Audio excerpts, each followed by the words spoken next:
It became a legend before it even rolled off the production line. Shrouded by a mantle of stealth, it can fly into harm's way, deliver 40,000 pounds of destruction, and remain almost undetectable. Now, the B-2 stealth bomber on Modern Marvels.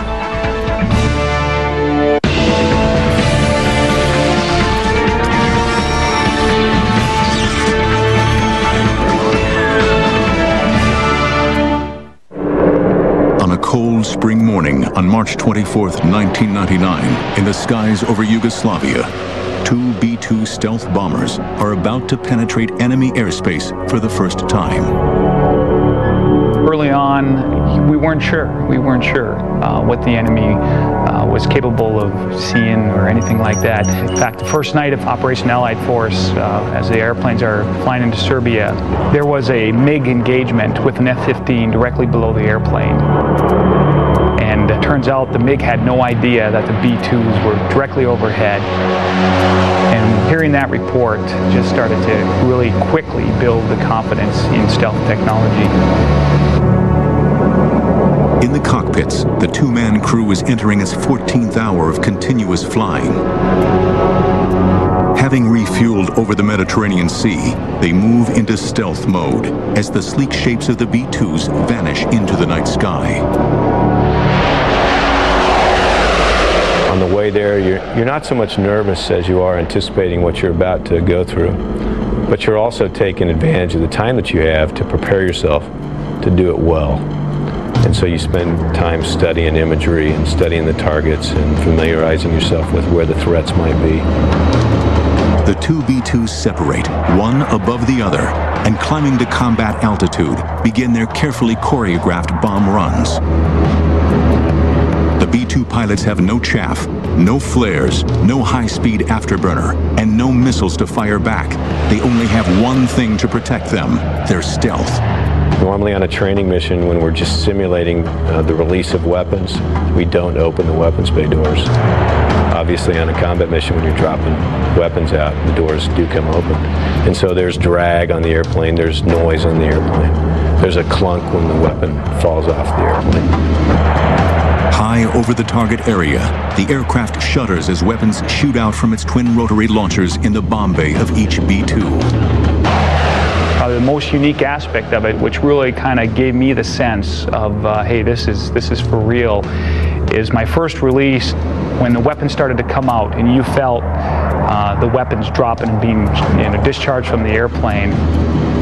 That's when the hairs on the back of my neck just started to kind of raise, and I realized, hey, this is for real. 16 classified targets, 16 direct hits. At the B-2's home base in Missouri, anxious commanders scan the teletype machine for confirmation of the raid. Suddenly there is a text: Darth 01 and 2, clean and green. The B-2s are safe and heading for home.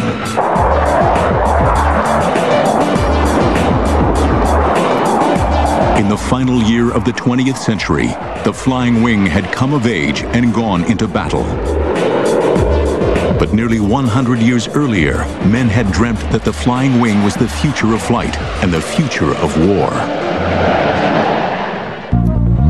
But it wasn't until the early 1930s that the dream became a reality when two young brothers, Reimer and Walter Horten, first began to design wings for the new Nazi regime in Germany.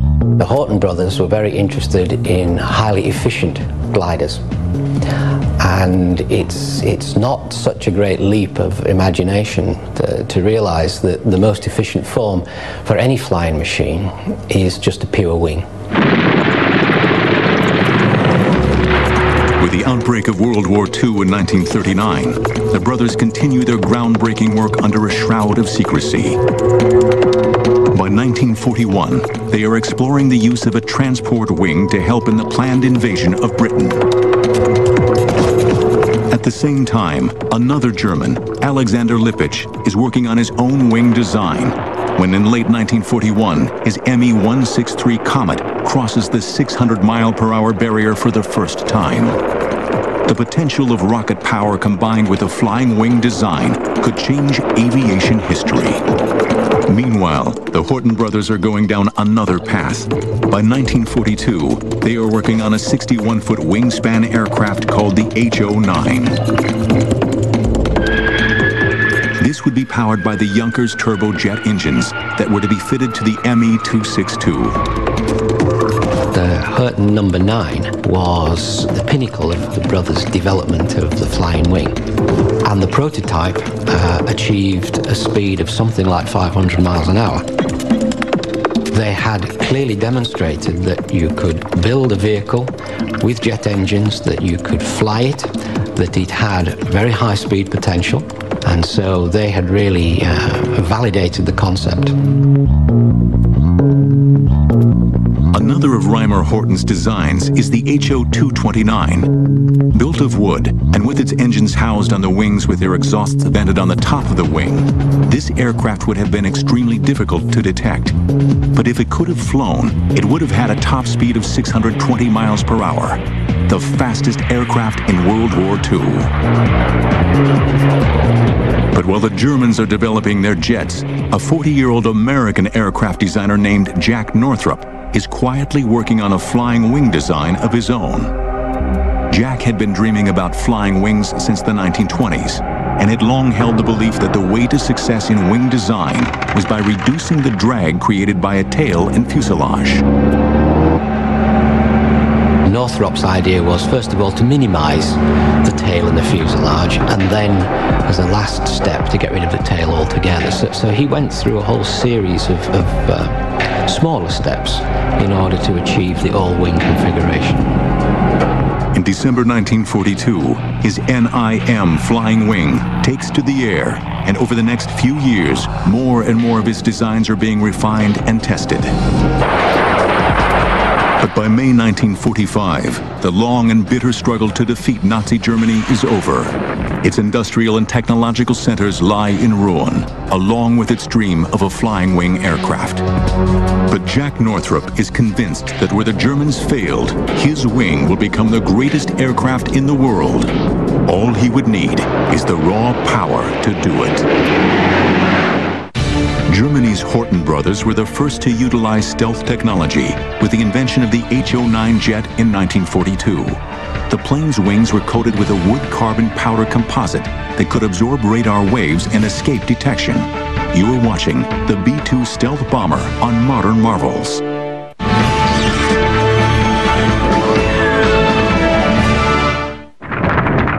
May 1945.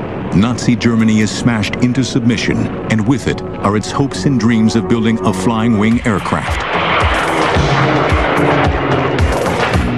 But while post-war America continues to build conventional aircraft such as the B-29, one man pursues his vision. In 1946, Jack Northrop tests his massive 400-mile-per-hour XB-35 flying wing. Powered by 4 turboprop engines, this aircraft is seen by some as the bomber of the future. This was where Northrop's vision really started to take shape, because the XB-35 had a wingspan of about 60 meters. This is a big airplane, even by today's standards. Its problem was that whilst its top speed was about 400 miles an hour, its speed in long-range cruise was only 185 miles an hour. Just a year later, Northrop unleashes the new YB-49. Powered by 8 Allison jet engines, this 172-foot wingspan Goliath is capable of flying at over 500 miles per hour at a ceiling of 40,000 feet. Jack Northrop has taken the American wing off the design boards and into the air. Now, a preview of the flying wing transport of tomorrow. Jack Northrop's vision for his flying wing is not just as a bomber. He also sees it as a passenger aircraft, because the wing could carry far greater loads than conventional aircraft. His airliner would be capable of carrying 80 passengers with an observation lounge and an ability to fly coast to coast in 4 hours. But the YB-49's days are numbered. Although years ahead of its time,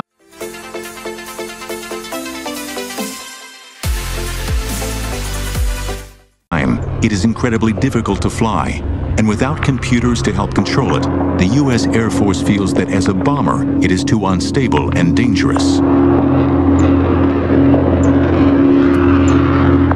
In late 1949, and in an unprecedented decision, the government orders that all Northrop YB-49s are to be destroyed.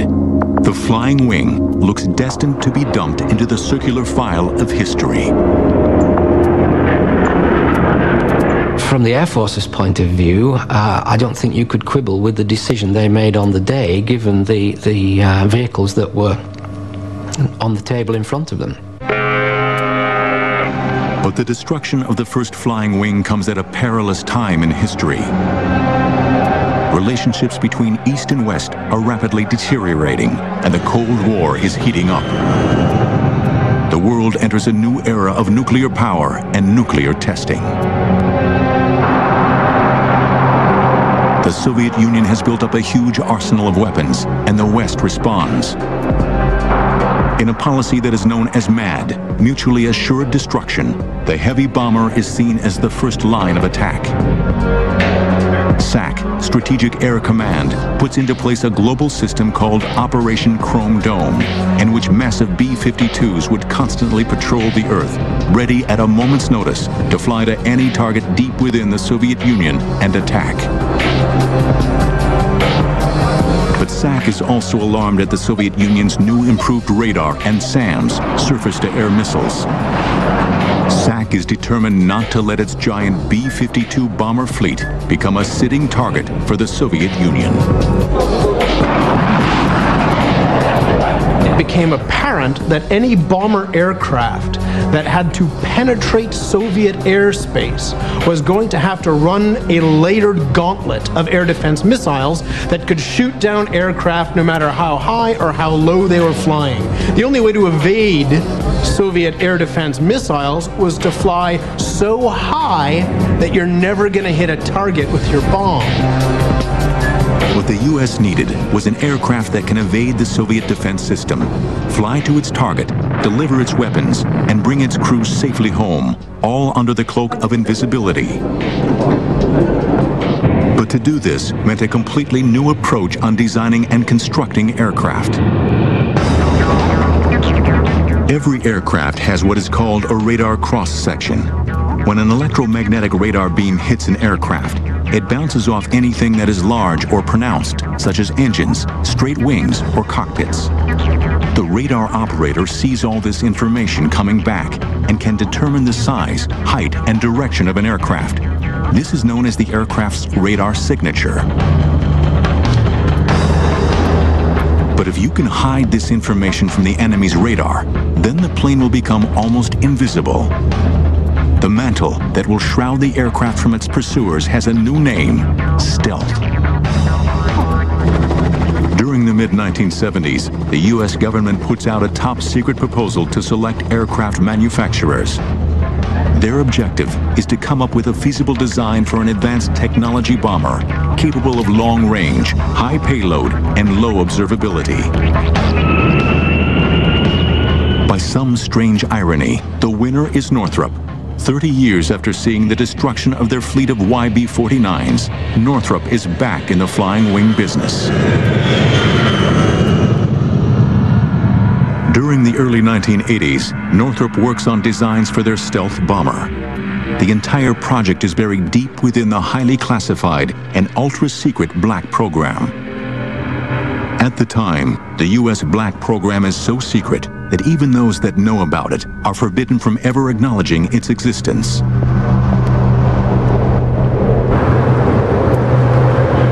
Even Congress is denied from knowing how and where money is being spent. the Soviet Union was carefully examining things like American technical journals and the American defense budget so that they would know what threats they'd have to deal with in the upcoming years.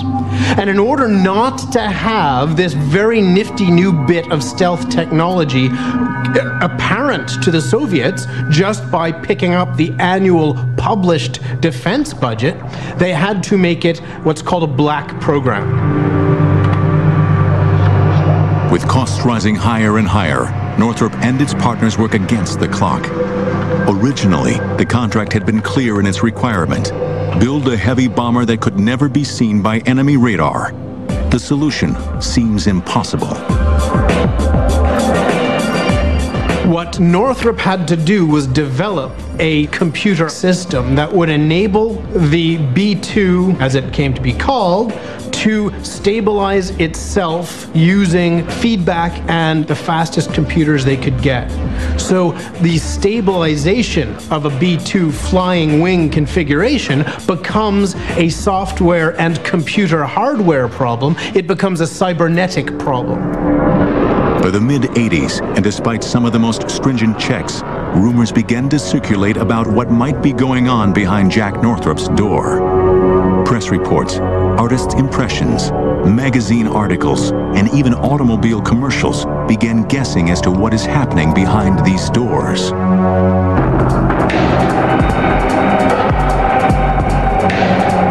Finally, Northrop unveils its new aircraft on November 22, 1988, when it is rolled out of its hangar before an astonished crowd. Called the B-2, the experts are staggered at this radical new aircraft. The crowds are only allowed to view it from the front, but they have never seen anything quite like it. Nobody could possibly keep this image off a television screen. Look at this thing. It's beautiful. It's odd, it's strange, it's exciting, and by God, it's American. But even as it rolls out of the hangar, time is running against the B-2. The Soviet Union seems like it is crumbling, and with it, the need for an intercontinental bomber. The Cold War has come to a peaceful end. It appears as though the need for a 21st century heavy stealth bomber might be consigned to the scrap heap. Before starting his own aircraft company in 1938, Jack Northrop assisted in the design of both the Douglas World Cruiser, the first plane to fly around the world, and the Lockheed Vega, the plane Amelia Earhart flew non-stop across the Atlantic. Modern Marvels will be right back.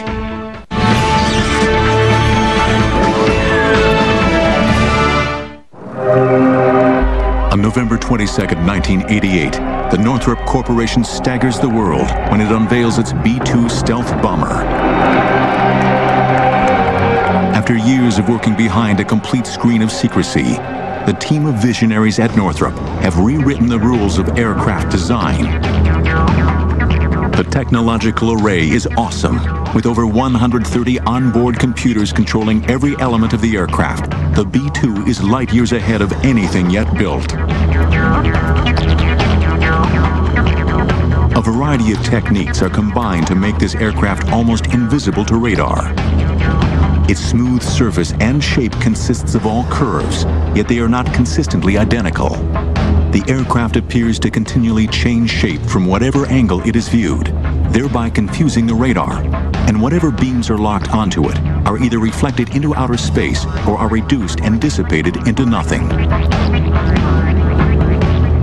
The B-2 is coated with special RAM, radar-absorbent materials, such as carbon fiber composites and top-secret reflective paint that further reduces its detection from the enemy.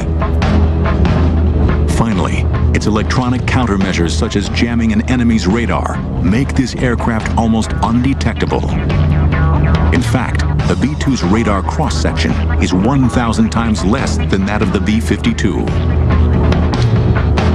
If you take a really big aircraft, but make it essentially really flat, then when radar looks at it, instead of seeing a big round thing flying towards them, it'll just have a sort of pancake. It's like seeing the edge of a knife.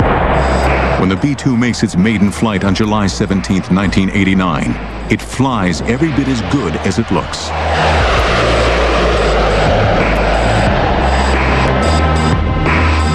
The B-2 has a 172-foot wingspan, is 69 feet long, and 17 feet high.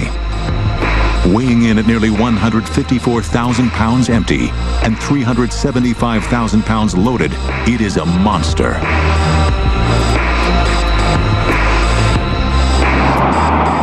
Approximately 80% of its structure is made of carbon fiber composite, lighter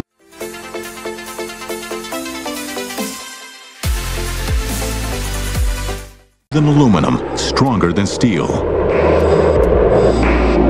Its 4 low-noise General Electric F-118 engines each provide almost 19,000 pounds of thrust.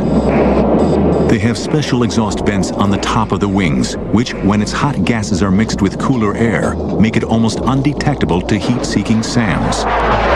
With a top speed of approximately 680 miles per hour and a service ceiling of 50,000 feet, this massive aircraft also can fly approximately 6,000 miles without refueling.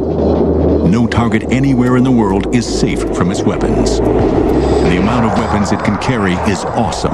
40,000 pounds of conventional, laser-guided, or nuclear bombs and missiles. The airplane can carry a variety of weapons, almost anything in the Air Force inventory. Our primary weapons, though, are the guided munitions. Our bread and butter is the GPS-aided JDAM, the Joint Direct Attack Munition. We can carry that in several flavors. The 2,000 pound is the most common. We do have the 5,000 pound GPS-aided munition.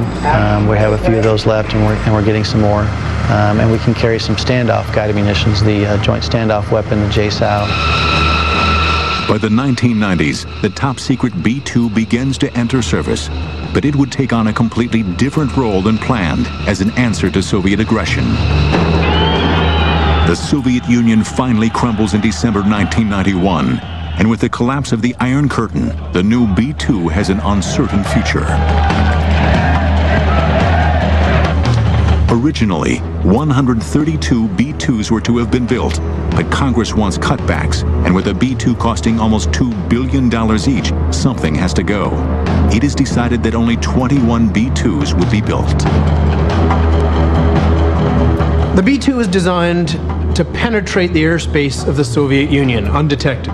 Once the Soviet Union is no longer there, you don't need a big fleet of bombers designed to deliver nuclear weapons to a state that doesn't exist anymore. As the B-2s begin to come off the production line, with them come a new breed of aviator. Based at Whiteman Air Force Base in Missouri, the B-2 squadrons become home and schoolhouse for all crews who fly the very latest in bomber technology.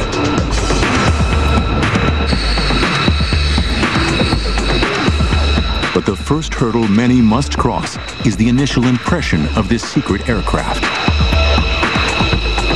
Just the shape of the airframe, the glass cockpit, the displays, and the amazing contributions that some very smart engineers made to make that plane possible. And just looking at it fly was pretty amazing. It's just an incredible marvel to see something of such an unorthodox shape. It's almost an eerie sense of awe that you get when you see that aircraft flying.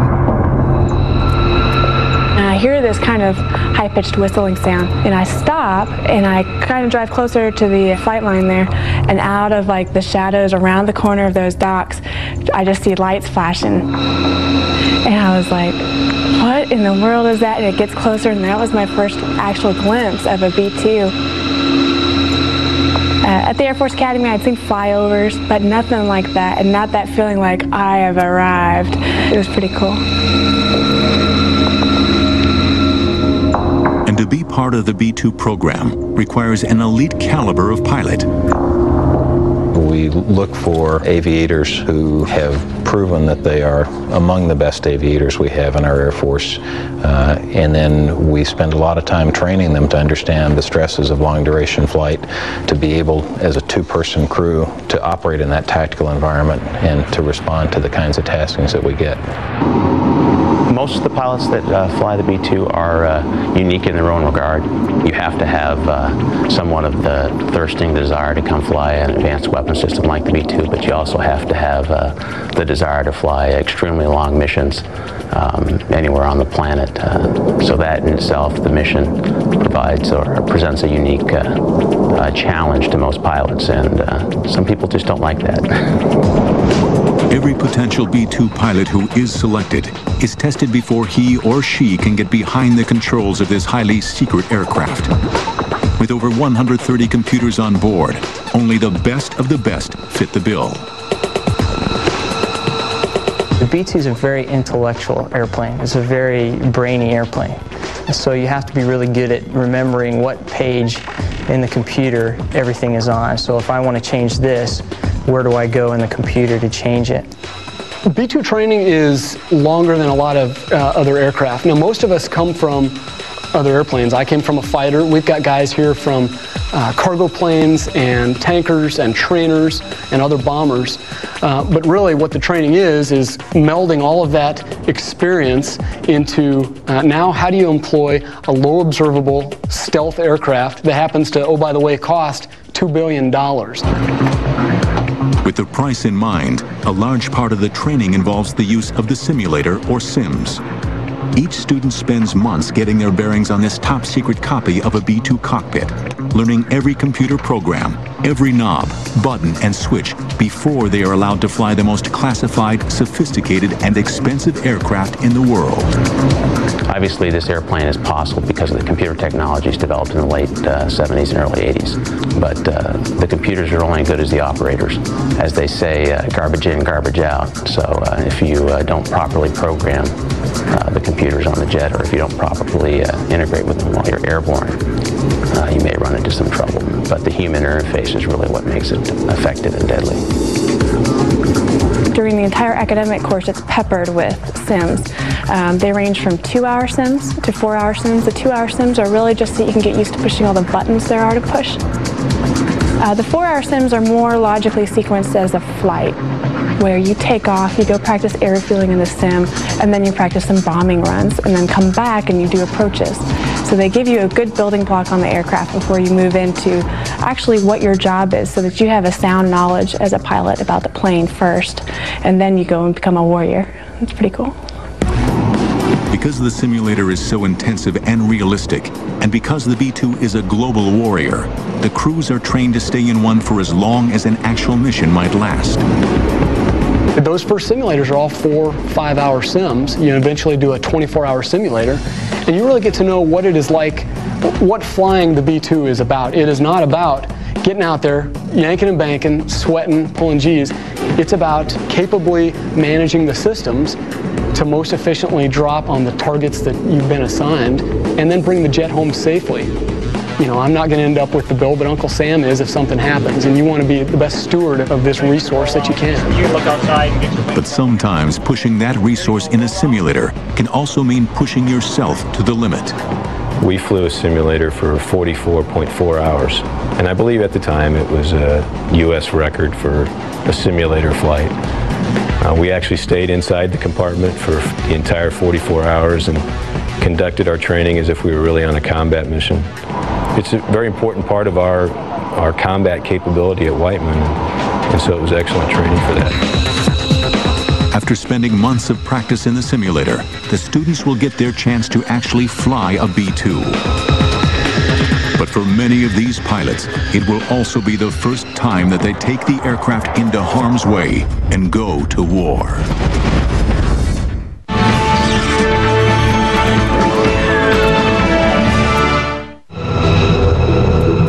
By the mid-1990s, the first U.S. Air Force B-2 stealth bomber pilots have completed training and are ready for the real thing. After months spent in the simulator, they head out for their first flight. That's amazing. It was amazing. Sometimes you forget you're even in an airplane. You have to look out the wing and go, this is actually, there's still an airplane here, because there's no, there's nothing out in front of you as far as a nose. And it's just a wonderful, wonderful aircraft. It's truly an awesome experience when you get the rumble of the engines as you're going down the runway and you rotate that initial liftoff. It's almost like sailing on a carpet, just ultra smooth and just simply amazing and interesting.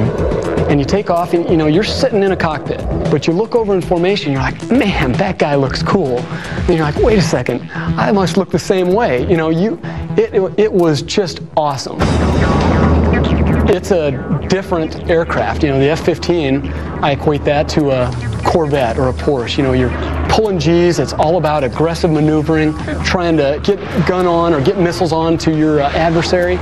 And the B-2, I'll equate more to like a Cadillac or a Lexus. It's very smooth, but it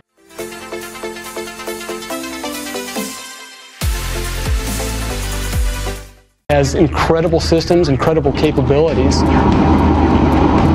Those that have graduated to the flight deck of a B-2 know that they have achieved something that very few people in the world can admit to. I'm number 322 of the people that have ever flown in this plane, and that includes distinguished visitors and all those folks. So it's kind of a milestone because we only train 4 people every 3 or 4 months. So it was quite an honor. It just seemed like a dream come true.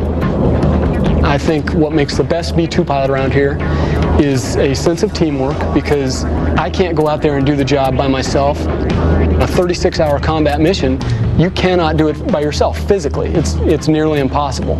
There's got to be a guy out there that I trust. The guys here are really the cream of the crop. As the 1990s draw to a close, the 21 B-2s have established themselves as one of the most cohesive and efficient bomber squadrons in the United States Air Force. They have honed their skills to pass all tests, but they have not been tested in battle. If you are going to pay for it, it does you no good to keep it parked in a shed. And if you have an operational requirement to put ordnance on a target, why not use it? But in March 1999, everything changes. As part of the NATO peacekeeping force, the B-2s attack highly classified strategic targets within the former Yugoslavia. Throughout the 1990s, NATO had been trying to keep the peace between the warring factions of Serbia and Bosnia. By late 1998, the conflict had escalated, and tens of thousands of Kosovan Muslim refugees faced annihilation. President Clinton issues an ultimatum to Serbian forces to withdraw or face the consequences.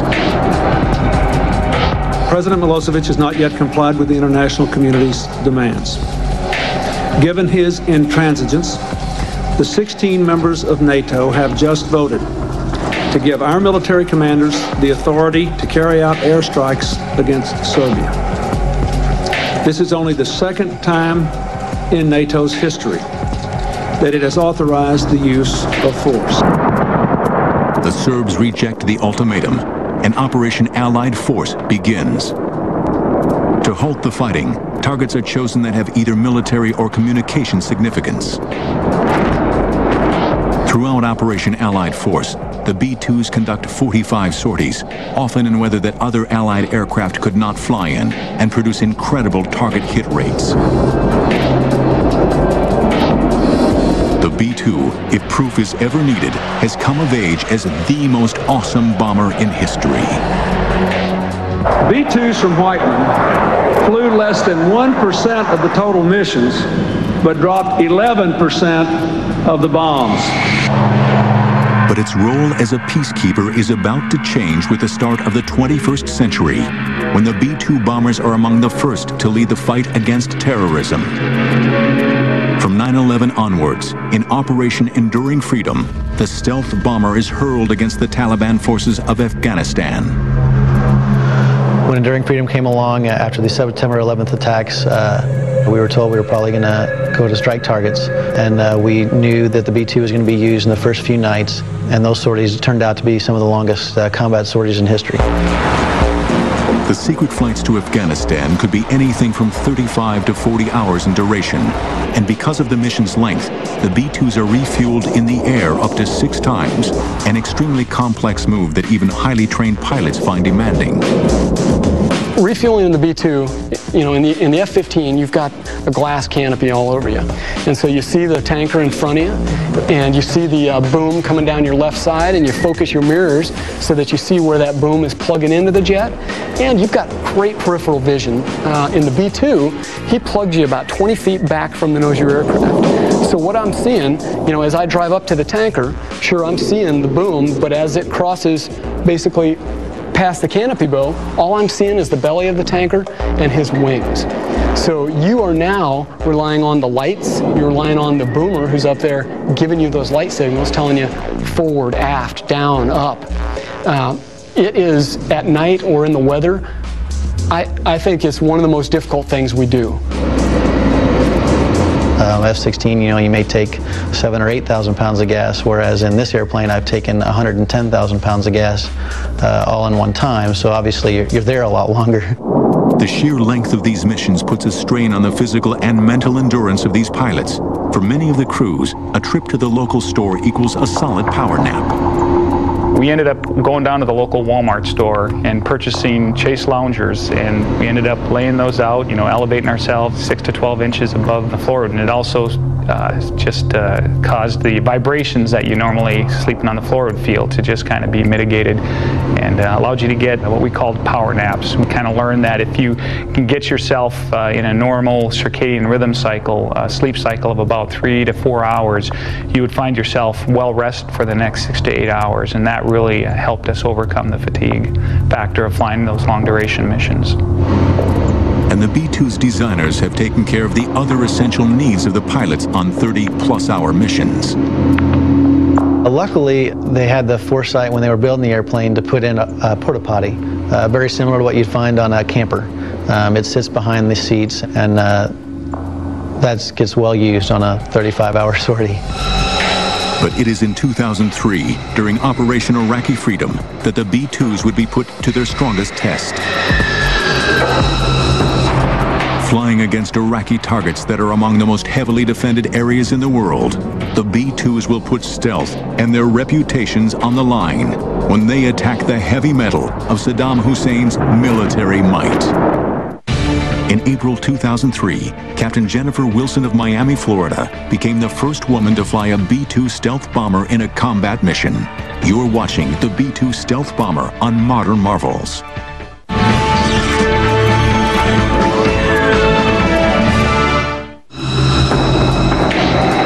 March 2003, the B-2 stealth bomber goes to war against Saddam Hussein's regime in Iraq. During Operation Iraqi Freedom, they will attack some of the most heavily defended targets in the world. Operating under extreme secrecy, they leave their home base in Missouri and set course for Iraq. But despite the intense secrecy, innocent patriotism almost gives the game away. Well, we are basically over the eastern part of Illinois, and we hear Chicago Center, hey, United Flight so-and-so. If you look out your left window, there's 4 B-2s, and I think they're going to Iraq. And all of us are like, no! You know, you love the patriotism, but the one thing we have is stealth. We got nothing else. Once clear of any civilian air traffic control, the B-2s race towards their designated targets. It's game on, and the only control they now have are from their military commanders, ready at a second's notice to change their attack coordinates. As we press toward the Iraqi border, we have on board our aircraft basically laptop computers. And these laptop computers get this satellite communication, and basically you hear, you know, ding, you've got mail. You look on there and I see they wanted to change a target set. So now you have to go into your computer, hand jam the things you want to do, basically cancel that target. And then when I was about 2 minutes outside of Baghdad, I got another message. It said, well, we've got a new target for you. It's this airfield that we want you to strike. Now you're busy punching in, you know, wearing out your finger, punching in the coordinates to the targets, figuring out if you need to take a radar shot of it. But with all their high-tech weaponry systems, the final run to the target for these B-2 pilots is the same for any soldier going into battle.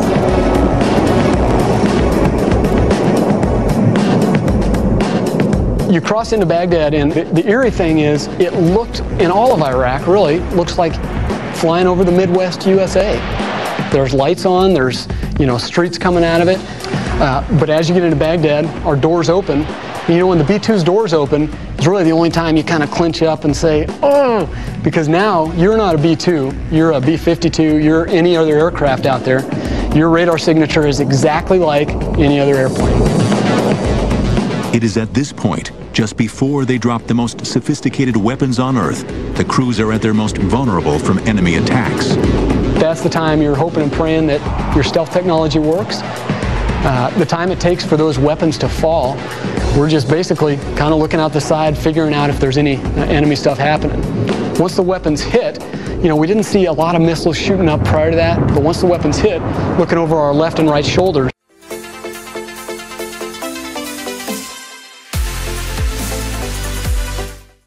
missiles are going up like crazy, AAA missiles. They know somebody's out there because they just got bombed, and then you're just pressing to your next target. There's really no time to be afraid that one of them's coming after you. You watch them, and a couple times you're like, what's that one doing? Oh, it's not going for us. And then it was on the way out. Having delivered their weapons, the B-2s make the long flight back to base.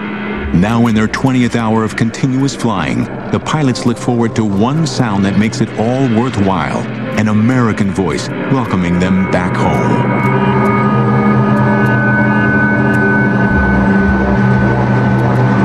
I'll tell you the greatest sound I think my ears will ever hear.